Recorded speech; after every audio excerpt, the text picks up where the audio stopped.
are ranking guides really providing the individual student a sense of what's best for her?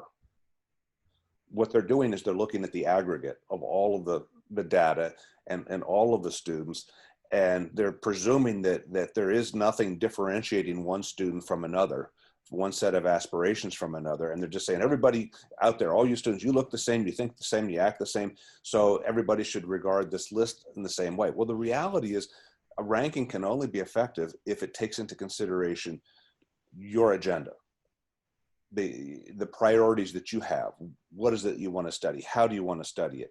Where do you want to study? I mean, there are a lot of priorities that students develop in their own selection process for colleges that are not fully addressed or appropriately addressed by ranking. So, and that's one of the reasons why I've chosen to talk more about fit, and my focus with fit, as opposed to looking at a ranking guide coming up with the list of schools. And I'll just add this, their students will come to me and they'll want some advice about applying to college, and they'll have a list of 12 or 15 schools, and I'll say, where did you get this list? And the student will look at me like, well, I got it from US News and World Report. Isn't that where I should get it?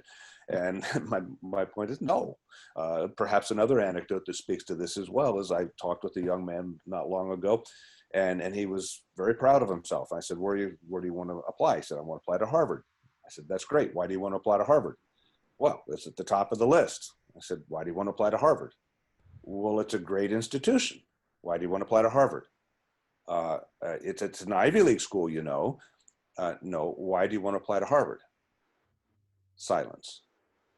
After all the superficial stuff, he really didn't have an understanding of why this particular place, and Harvard, I don't want to diminish the importance of Harvard, it's a great school, but he hadn't really thought about why it made sense to him. And rankings completely overlook that connection.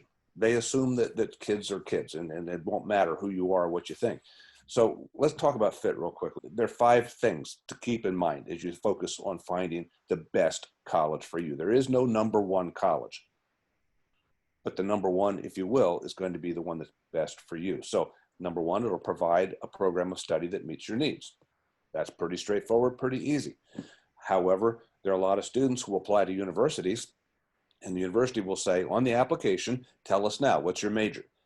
And the students are kind of, at a loss. What do I say here? I'm go to mom and dad. What do I put here? I don't know what I want to do. My response to that situation is, why would you apply to an institution that forces you to make a life decision before you're ready? That's not a good fit. Applying to that place for any other reason is probably a big mistake. And that's where rankings don't help you. The best college for you is going to be a place that provides a style of instruction that's consistent with the way you like to learn. Rankings don't talk to you about how you like to learn, do they? But colleges teach biology and chemistry and physics and English and psychology. They all teach it, but they teach it differently.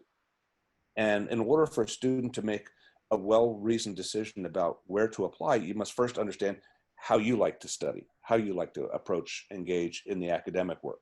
So, and again, the rankings don't do that. They really don't help you to probe within yourself to understand how you like to learn.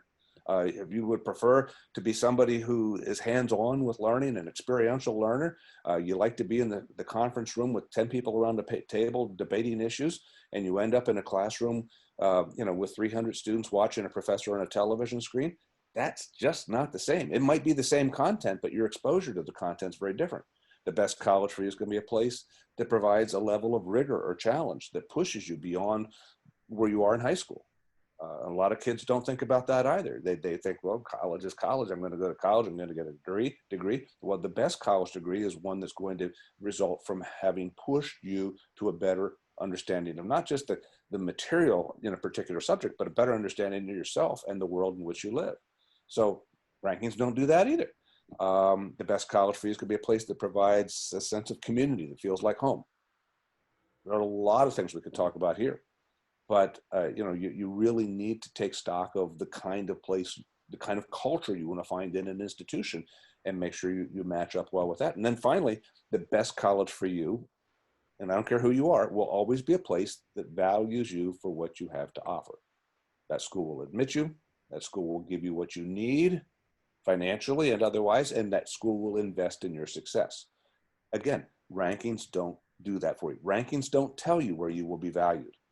They simply list colleges and put them in a particular order according to how the data has been manipulated, and then you get to figure the rest out on your own. So as you can tell, I have some fairly strong feelings about this. This should be a student-centered process, not a ranking-centered process.